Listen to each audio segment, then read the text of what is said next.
राय star एक कब्र के सामने बैठा जोर जोर से रो रहा था। वह कब्र किसी और की नहीं, उसकी पत्नी सोनाली और उसके छोटे भाई चिंटू की थी। दोनों की मौत एक भयानक आग दुर्घटना में हो गई थी। तभी टेंशन में डूबा हुआ ज्ञान भाई भागता हुआ वहाँ आया और चिल्लाया, राय स्टार तू यहाँ है तो वह कौन है जो अग्निपुर में लोगों को मार रहा है? राय स्टार क्या बकवास कर रहा है तू? मैं तो सुबह से यही हूँ। चल अब तू मुझे सारी बात ठीक से समझा। ज्ञान भाई की आंखों में आंसू भर आए। वह रोते हुए बोला, कल शाम की बात है, हमारा गाँव अग्निपुर हमेशा की तरह खुशहाल था। सब लोग अपना काम खत्म करके घर लौट रहे थे। तभी अचानक एक झाड़ू पर बैठा हुआ शख्स गांव में आया और वह शख्स बिल्कुल तेरे जैसा दिख रहा था। तेजी से गांव के कुछ लोगों के चारों ओर गोल गोल चक्कर काटने लगा और तभी सब लोग अचानक मर गए और छोटे छोटे जानवरों में बदल गए। ये सुनते ही राय स्टार के होश उड़ गए। यह कौन है जो मेरे रूप में लोगों को मार रहा है? उसने सोचा। उसने तुरंत अपनी बाइक निकाली और अग्निपुर की ओर चल पड़ा। रात तक वह गाँव पहुँच गया। वहाँ का नजारा देखकर उसका दिल दहल गया। चारों ओर सिर्फ लाशें ही लाशें बिछी हुई थी और उन लाशों के बीच एक आदमी खड़ा जोर जोर से हंस रहा था। जब राय स्टार उसके पास पहुंचा तो देखा कि वह शख्स बिल्कुल उसी की तरह दिख रहा था। राय स्टार ने गुस्से में पूछा, कौन हो तुम और मेरे रूप में इन मासूम लोगों को क्यों मार रहे हो? तभी उस शख्स ने मुस्कुराते हुए कहा, आप आ गए राय स्टार भैया। भैया शब्द सुनते ही राय स्टार के दिमाग में बिजली सी कौंध गई। उसने हैरानी से पूछा, चिंटू क्या ये तू है? पर तू तो उस दिन अपनी दीदी सोनाली के साथ कार दुर्घटना में मर गया था ना? चिंटू रोते हुए बोला, हाँ मैं चिंटू ही हूँ, लेकिन हमारा कोई हादसा नहीं हुआ था भैया, हमें मारा गया था। चिंटू ने आंसुओं भरी आंखों से पूरी कहानी सुनाई। उस दिन मैं और दीदी खरीदारी करके लौट रहे थे। तभी अचानक हमारी गाड़ी के सामने एक बड़ी गाड़ी आकर रुकी। उसमें से उतरा गांव का सबसे अमीर आदमी, गोल्डन क्रिमिनल। वह दीदी से बदतमीजी करने लगा और बोला, सोनाली राय स्टार को छोड़ दो और मुझसे शादी कर लो, मैं तुम्हें महारानी बना दूंगा। दीदी ने गुस्से में उसे चप्पल से मारा और हम दोनों गाड़ी में बैठकर वहाँ से निकल गए। लेकिन गोल्डन क्रिमिनल ऐसे चुप बैठने वालों में से नहीं था। उसने थोड़ी दूर जाकर अपने गुंडों के साथ हमें घेर लिया। पहले उसने दीदी को मारा और जब मैं भागने की कोशिश कर रहा था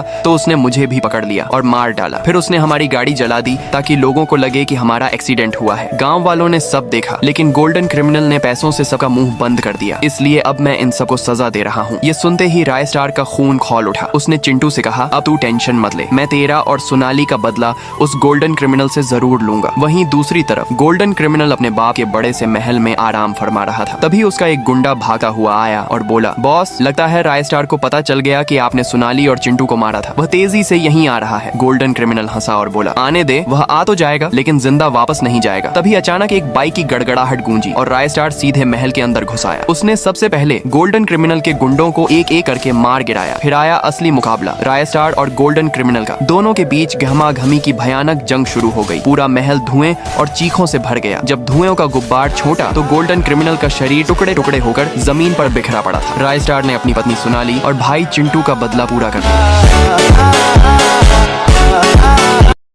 राय स्टार एक कब्र के सामने बैठा जोर जोर से रो रहा था। वह कब्र किसी और की नहीं